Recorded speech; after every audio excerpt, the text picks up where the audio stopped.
Looks like we're going to have to make all the service parts and everything else ourselves unless we take it to Bugatti, which I don't want to get ripped off. Bugatti agreed to sell Matt Armstrong the parts, but the moment you hear the condition they attached, you're going to question whether Matt actually owns that Veyron at all. Think about that for a second. You buy a car for over €1 million. It's sitting in your garage, your name is on the paperwork. And yet, the brand that built it can dictate how it gets repaired, who touches it, and now apparently demands the whole thing comes back inside their walls before they'll sell you a single component. That isn't ownership. That's €1 million subscription nobody told you that you were signing. And this is where Matt's story becomes something much bigger than a YouTube rebuild. Because Matt Armstrong has spent months trying to source the correct parts for his Veyron. Not second-hand parts, not replicas. Original Bugatti components, manufactured by Bugatti, designed for this specific car. Bugatti not going to sell us parts for it, but they might actually sell us parts because there's no reason or no excuse on why they shouldn't sell us parts for this Veyron. The reason they wouldn't sell us parts for the Bugatti Chiron is because they believe that it was unsafe to do so. It's unsafe for us to do the repair outside of Bugatti, whereas this Veyron is a complete car. There's nothing unsafe about us touching it to an... Bugatti finally said yes. But that yes had a condition buried inside it, and when Matt read it, the entire conversation shifted. If you want the parts, the car has to come back to our facility. Not the parts shipped loose to your workshop, the entire car, inside their walls, under their total control. Sit with that. Sit with that because we are going to pull it apart piece by piece, just like Matt wants to pull apart that Veyron. Now at first glance, you might think that sounds reasonable. A 12-cylinder, quad-turbocharged, 1,000-plus horsepower machine. Maybe Bugatti just wants to make sure the work is done correctly. That sounds responsible. That sounds like quality control.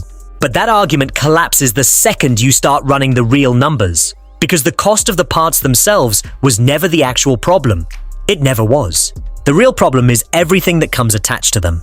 When a Veyron enters a Bugatti facility for an official service, you are not just paying for parts. You are paying for specialist transport to get it there. You are paying for proprietary diagnostics through their internal system that no independent workshop can replicate. You are paying for calibration, fine-tuning, post-repair adjustment, workshop time, and labor rates from certified technicians who charge figures that would make a surgeon uncomfortable. And by the time that car comes back to you, the total bill can comfortably exceed what Matt paid for the Veyron in the first place. A wrecked car, rebuilt from scratch, potentially with a repair invoice that doubles its purchase price. And Bugatti knows that. They have always known that. Because the parts were never the business. The forced dependency is the business. And this is where it gets worse. Because Matt's channel exists precisely to destroy that equation. His entire formula is built on buying a car that official dealers would have written off as a total loss, rebuilding it for a fraction of the cost, and documenting every single step in front of millions of people. That is what makes him dangerous to them. Not because he does poor work, because he proves on camera, with receipts, that official repair quotes are obscene. And every time Matt finishes a rebuild, millions of people find out exactly how much they could save by going around the official system. That is not a car channel. That is a direct threat to the after-sales revenue model of one of the most profitable automotive brands on the planet. So when Bugatti comes back and says you can have the parts, but the whole car has to come here first, you have to ask yourself whether this is genuinely about quality control or whether this is about making the rebuild impossible on Matt's terms. Because the moment that Veyron goes into a Bugatti facility, Matt loses control of the timeline, the cost, the documentation, and the story.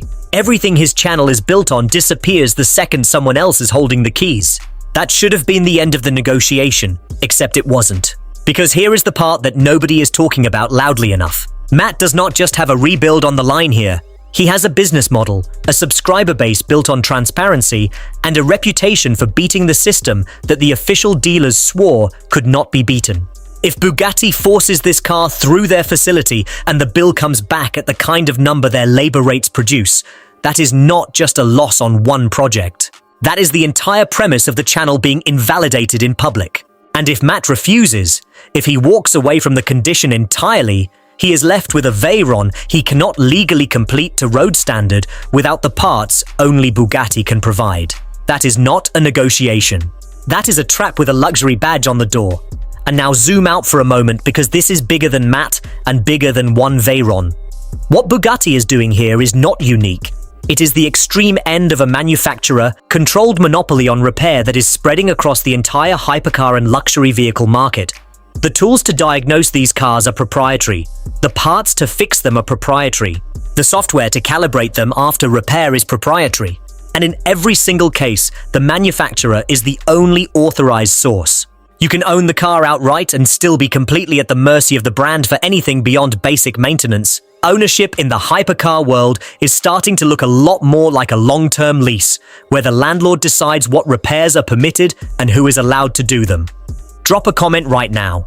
Do you think someone who spends €1 million on a car should have the full and unconditional right to repair it themselves? Because the answer to that question is going to divide this comment section straight down the middle.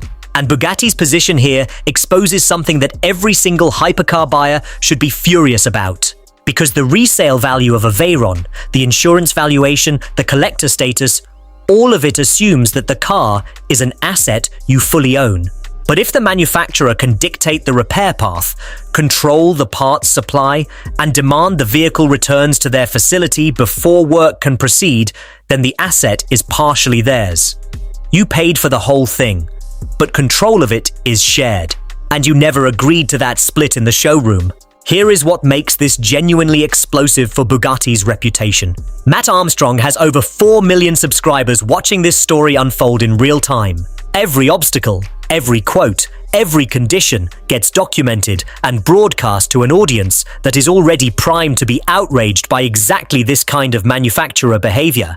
Because his viewers have watched him fight Ferrari's software lockout on the 296 GTB. They watched him navigate the Chiron rebuild when every expert said it was impossible. They know the pattern. And now that same audience is watching Bugatti attach conditions to parts sales that feel less like quality assurance and more like a calculated attempt to shut the rebuild down entirely. The reputational maths here are brutal for Bugatti. Because if this condition gets widely framed as Bugatti trying to protect a repair monopoly rather than protect the integrity of the car, the next question every potential Veyron or Chiron buyer asks is whether they are buying a vehicle or buying access to one. And that question does not have a comfortable answer at current market prices. This is where Bugatti made it extremely difficult for themselves. Because the second this became public, the optics shifted permanently. You are no longer just a manufacturer enforcing technical standards. You are a brand that looks like it is using parts access as a financial weapon against a creator who has spent years proving that your authorized dealers overcharge by a margin that would make most people physically ill. And every video Matt has published about these builds is now context for this moment.